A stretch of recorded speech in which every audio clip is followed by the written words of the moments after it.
Yo, what's good? We finna react. Whoa, wait, I gotta fix this one thing. Okay, let's fix.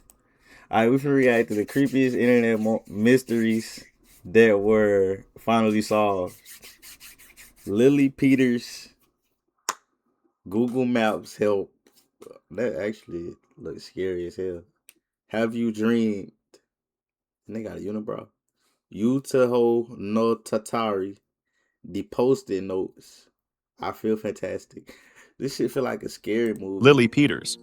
On April 24th, 2022, what began as a normal Sunday afternoon turned into a tragedy. Around 3 p.m., 10-year-old Lily Peters left her home to visit her aunt. It was a trip she made often. The house was only a 3-minute bike ride away, and nothing seemed unusual. However, that evening, Lily didn't come home. At first, the father, Alex, thought she might still be at his sister's house. When he called, however, his sister said Lily had already left over an hour earlier. Alex tried calling the parents of Lily's friends, hoping she had stopped by to play, but no one had seen her. Growing worried, he retraced the path Lily usually took, and around 9 p.m. contacted the police to report her missing. While looking along a trail, though, Alex made a chilling discovery. Lily's bike, abandoned with no sign of her. Hours later, just before 9 a.m. the next morning, a volunteer searcher found her body under a pile of leaves only a few feet from the trail. Police confirmed the worst. Lily had been murdered. At first, investigators had no clear leads, but then, online, a post about Lily's disappearance. First the fuck off. As a 10-year-old, why are you going to your aunt that's 3 minutes away house by yourself? No phone. Like, she could at least had like a phone, you know, been on the phone with her dad or her mom the whole time she going to, or her aunt. She could have been on the phone with her aunt. Hey, I'm on my way, you feel me? Don't just send the kid out there, you feel me? Just like, that's fucked up. See, I'm gonna be an overprotective dad. Like, I'm gonna be a security dad. Like, you touch my daughter, bro, I'm cutting off your finger. But your finger ain't gonna be the only thing getting cut, gang.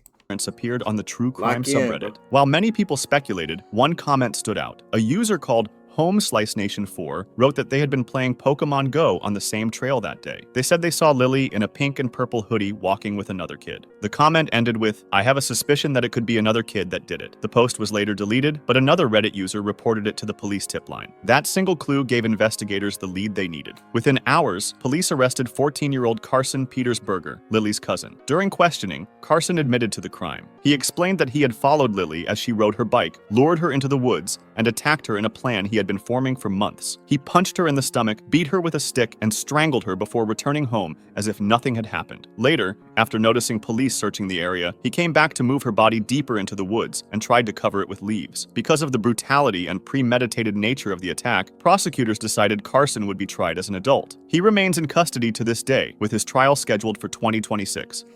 Utaho no Tatari. Boy, you a bitch. And I hope when you get out of jail, you keep yourself safe. Yeah, nigga. You killed that little girl, nigga. You been plotting on your little cousin, gang. You a bitch, nigga. You is a boy. I hate niggas like that. This shit just make my blood boil. Like, if I when this nigga get out of jail, I want to see this nigga strangle me, strangle a man, strangle me. But I'm gonna choose for you, boy. Man, shit, little girl whole life just gone because her bitch had cousins, sir. Utaho no Tatari is the name of two Japanese horror games, both of which had a really eerie backstory. The real mystery began in 2014, when someone posted on the subreddit r/creepygaming about a disturbing discovery in the second game. They had triggered what looked like a glitch. After following a strange series of steps, the game screen filled with scrambled text. Then the screen went black, flashed white 4 times, and finally displayed a very unsettling, low-quality photo. It appeared to show a woman, with most of her face hidden in dark shadows and something wrapped around it. The image was so disturbing that players began to wonder if it might actually be a real photograph of human remains. This idea didn't seem impossible, since other obscure games, such as the infamous Hong Kong 97, had used actual victim photos taken from the news. Before long, people discovered that this was not a random glitch at all, but a hidden event programmed programmed into the game. By changing their computer settings to Japanese, players could read the missing symbols in the error message with scrambled text. At first, it looked like a standard crash screen, but then the game's main character, Yutaho, suddenly began addressing the player directly. The event was triggered by walking through 3 torii gates, traditional Japanese shrine gates. Doing this started a hidden timer, and once the timer ran out, the so-called glitch sequence would play, ending with the disturbing photo. The question of where that haunting image came from remained. Reverse image searches showed nothing, and for years, no one had a clear answer. Many theories were suggested, but without proof, the mystery stayed unsolved. Then, in 2022, someone on Reddit finally uncovered the source of the photo. It was not from a crime scene. Instead, it came from a Japanese horror film called Hair Extensions, released in 2007. The exact frame appears in the movie's trailer, showing a woman staring lifelessly into the camera. After nearly 10 years of speculation, the mystery was solved. The post-it notes. Tight shit.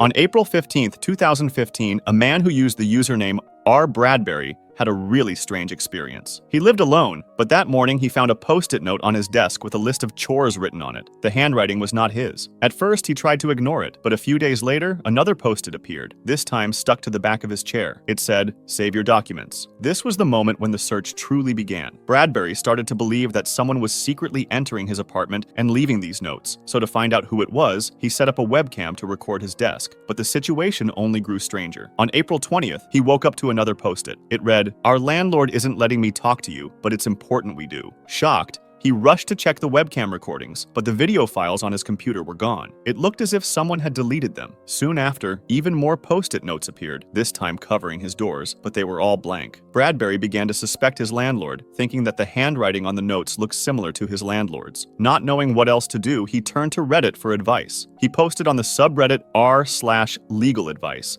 explaining his situation and asking whether he could press charges against his landlord. The post quickly gained a lot of attention, and the most common suggestion was that Bradbury might be sleepwalking and writing the notes himself without realizing it. Then, a Reddit user named Kakerlak noticed something important in one of Bradbury's earlier posts. Bradbury had mentioned that he slept in a small bedroom with no windows. Kakerlak asked, "Do you get bad headaches?" And Bradbury admitted that he often did. That is when Kakerlak suggested another possible explanation: carbon monoxide poisoning. Carbon monoxide is a dangerous gas that cannot be seen or smelled. In a poorly ventilated room, it can build up without anyone noticing, and breathing it in can cause confusion, memory loss, and even hallucinations. In serious cases, it can be deadly. Bradbury decided to test this theory, so he bought a carbon monoxide detector and plugged it in. Immediately, the alarm went off. His apartment was filled with the gas, and he had been breathing it the entire time. The notes were real, but he had been writing them himself while poisoned, then forgetting he had done it. The missing webcam recordings were not deleted by an intruder. The software he used simply was not saving the files. As for the handwriting, Bradbury later realized he had not compared it to his landlord's at all, but to a letter from his mother. Google Maps help messages. In early 2025, Sign the fuck out. Nigga, these niggas on Reddit low-key need to get paid for shit like that. This man just saw some shit some doctors would have told this nigga he need to go to one of them places where the crazy niggas go. A nigga on Reddit basically just told you, bro, nah, bro, you just hallucinating, gang. You ain't got no windows in your room, bro. That's it, bro. Just get a carpeted outside texter, you'll be good. Bro found out he was the problem. It wasn't even a nigga doing it, it was you. Them niggas probably know what's wrong with me because I'm fucked up. one discovery on Google Maps in Los Angeles spread quickly online and became a viral mystery. In a rail yard near Dodger Stadium, the word "help" could be seen written again and again in giant letters. Nearby were other words, including federal and LAPD. Each letter had been carefully built using long pipes or large wooden boards. When people first noticed the writing, theories began to spread immediately. Some thought it was a real cry for help, maybe from people trapped or being forced to work. The fact that the writing was inside a Union Pacific rail yard fueled more suspicion. Los Angeles railways have a history of theft and crime, and some feared this was connected to organized trafficking or forced labor. People contacted the LAPD, who quickly went to check the site, and around the same time, a social media user visited the rail yard with a camera to film what it looked like from the ground. What he found changed everything. The rail yard was surrounded by homeless encampments, and even though the area was supposed to be fenced off, a large hole in the fence made it easy to enter. Local homeless residents explained that the writing wasn't a signal from victims at all. It was the work of another homeless man who had been creating these giant messages for years. The LAPD later confirmed this story. They said they had spoken to the man many times before and had even offered him both housing and mental health support, but he always refused. Have you dreamed of this man? In 2008, a website appeared asking a simple question: have you dreamed of this man? The site quickly filled with short, eerie stories from people who claimed they had. Posters with the same sketch and the same question even began showing up in cities. Within a year, the mystery had gone viral. More than 10,000 people had written to the site, saying they too had seen him in their sleep. Soon, the idea that this man was part of some real, supernatural phenomenon started gaining traction. On forums like 4chan, users decided to investigate, and they actually found the solution. A reverse IP lookup of the website showed it was connected to a guerrilla marketing company, a group that promotes ideas or products through unusual and attention-grabbing stunts. This raised suspicion that the Dream Man wasn't real at all, but simply a creation. In 2010, the site's creator, Italian sociologist and marketer Andrea Natella, admitted that the whole thing was a stunt. He said the drawing was based on his father, and that the early dream testimonials were not real, but he never explained what the campaign was supposed to promote, and the website was simply left online. Not everyone who emailed the site was lying, though. Many people probably did dream about the man, but it might have just been a mental suggestion after seeing the image and hearing the stories. I feel fantastic. If you're 18 or older, you probably saw the viral video called I Feel Fantastic. In it, a stiff robot with wide, staring eyes sang an eerie tune that kept saying, I feel fantastic, while wearing different outfits. The video seemed to appear out of nowhere, and once it spread, people couldn't stop speculating about what it really was. The most popular theory was frightening. The robot had been built by a disturbed criminal who dressed it in the clothes of his victims. At some point in the video, the camera pointed towards a random garden, and people speculated that was the place where the victims were buried. The mystery only deepened when the original upload disappeared from the internet. Re-uploads kept circulating for years, keeping the legend alive but never solving the question of where this strange robot actually came from. In 2020, writer Yitzi Lit decided to investigate, and searching through old websites, Lit found photos of the same robot on obscure Android enthusiast forums, some dating back World War II grenade booty nose ass nigga. Gang. My nose not even that big. Cybertruck body built ass nigga. Ugly ass nigga. Why you joined on some hate shit? I hate you niggas. Yeah, you said DJ Nose built like that shit. Nigga, your body built like that shit. Little head ass nigga, light skin ass nigga, blue face looking ass nigga, blue face without the tattoos looking ass nigga, ugly ass nigga. Your ass like a fucked up art project, ugly ass nigga. Walking Dead zombie looking ass nigga.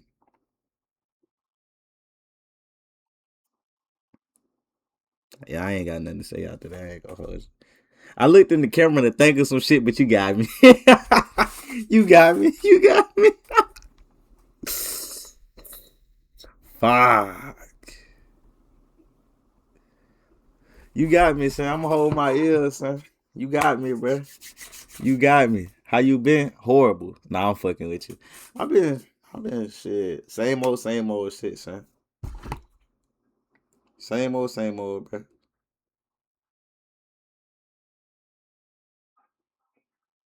Since such a positive video, I need to go get my drink out the freezer. Give me 30 seconds.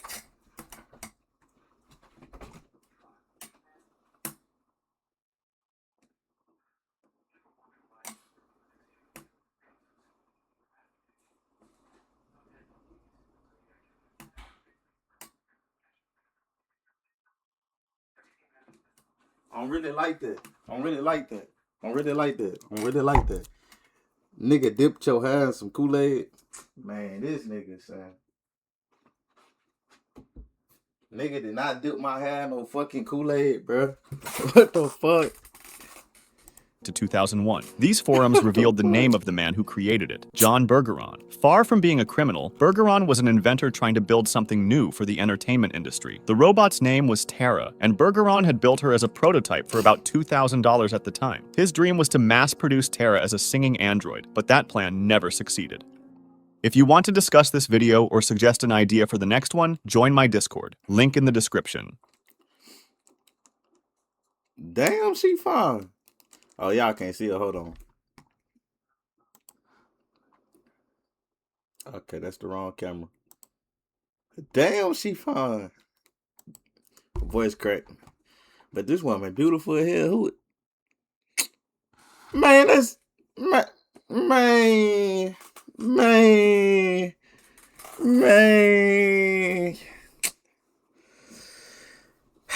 I ain't know who that was till I read that name, bro.